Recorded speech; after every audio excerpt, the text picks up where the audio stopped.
Well, finally, after 22 years, the Congress party is going to be having an organization election, and this is really for the top post, which is that of the Congress president.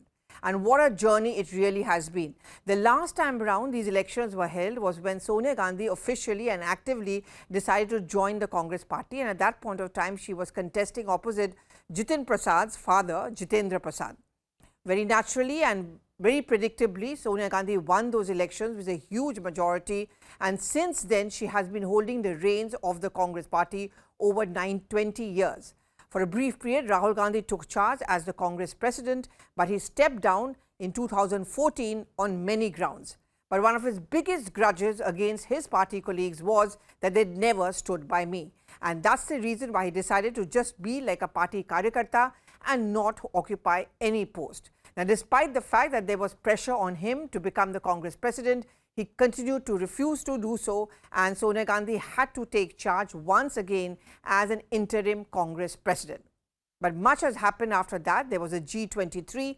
Leaders of the G23 started putting pressure and also questioning that where are the organization elections. Succumbing to pressure and also because of the Election Commission guidelines, which makes it mandatory for political parties to choose their leader, the Congress party finally decided to have its elections. So on 17th, the polling takes place. On 19th, the counting takes place. Two candidates, Mallikarjun Kharge opposite Shashi Tharoor. Now, officially, Sonia Gandhi has maintained, and whenever she's met anyone in her party, she said, I have no preferences. No one should be seen as an official candidate. Everyone has a right to contest the elections. We also, in fact, had a third candidate, K.N. Tripathi, a former minister of Jharkhand, whose nomination papers were rejected because they were found to be inadequate. But behind the scenes, there was also pressure on Shashi Tharoor to withdraw. In fact, this is something which we had reported upon earlier also, that many of his campaign managers had also said, on record some of them, that we were asked by the Congress party to convince Shashi Tharoor to step down, and also we were told that don't campaign for him. Everything was kept under the lid.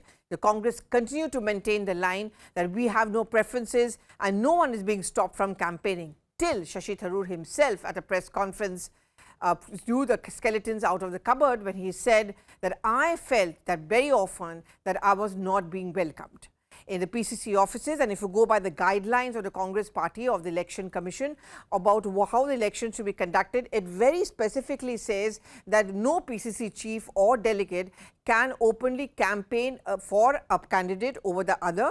They are only supposed to welcome all of them equally. Equal arrangements are to be made. And if anyone decides to campaign, then they have to resign from their post. Now, the moment Shashi Tharoor said that he was not getting the preferential treatment, he was actually pointing a finger at Mallikarjun Kharge, who is clearly emerging as an unofficial official choice. Now, there are 9,000 delegates cutting across the country who are going to be casting their votes. Of course, Dr. Manmohan Singh, Priyanka Gandhi, Sonia Gandhi, Rahul Gandhi, all of them are going to cast their votes. And though officially the Congress maintains the line that we have no preferences, it's very clear who's the chosen one. Mallikarjun Kharge is considered to be close to the Gandhis, sometimes who's going to fit in with the older ideas of the Congress party and of the Gandhis as well. And he's going to be facing several challenges if he becomes the Congress president. The first decision he may have to take is regarding Rajasthan, whether Sachin Pilot takes over.